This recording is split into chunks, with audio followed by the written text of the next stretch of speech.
नमस्कार तोडकर साहेब. मी बोला. कृषी कॉर्नर या युट्यूब चॅनल मधून बोलतोय.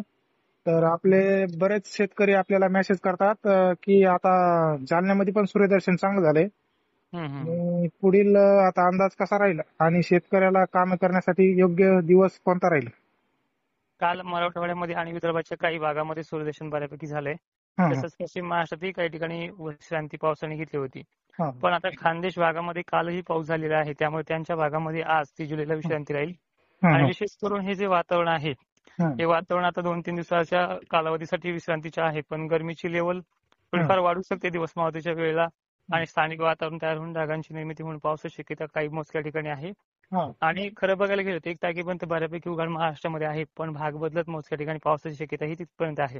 हा फवारणीसारखे शेतातले काही काम असतील ते करायला संधी 1 ऑगस्ट पर्यंत आहे. हा आणि 2 ऑगस्ट ते 3 ऑगस्ट दरम्यान भाग बदलत पुन्हा झडीसारखं वातावरण राहू शकतं. हा पश्चिम महाराष्ट्रात त्या वातावरणाचा जोर कमी असेल, पूर्व विदर्भामध्ये बरा राहील. हा. एकंदरीत अशी कंडिशन महाराष्ट्राची आहे. महाराष्ट्रामध्ये आता ऑगस्ट मध्ये बऱ्याच हवामान तज्ञांनी खंड सांगितलेला आहे. तर आपला हम्म. कसा अंदाज राहील शेतकऱ्यासाठी?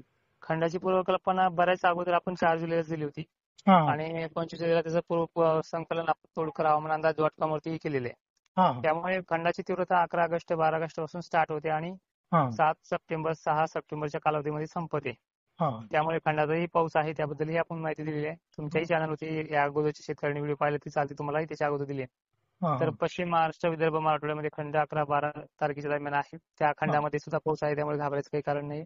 हा खंडामध्ये पाऊस येण्याची आणि भाग बदलत पाऊस असण्याची तारीख आहे 21 हा ऑगस्ट ते हा 19 ऑगस्ट किंवा 21 ऑगस्ट दरम्यान तो भाग पाऊस असेल. ठीक आहे. हो आणि हो ही जी विश्रांती पडलेली आता ही विश्रांती 2-3 दिवस कायम आहे. त्यानंतर 2 ऑगस्ट ते 3 ऑगस्ट झडीचं वातावरण पुन्हा एकदा होईल. आणि हा फक्त 2-3 दिवसासाठी असेल, नंतर पुन्हा उघाडच राहील. ठीक आहे. धन्यवाद. धन्यवाद.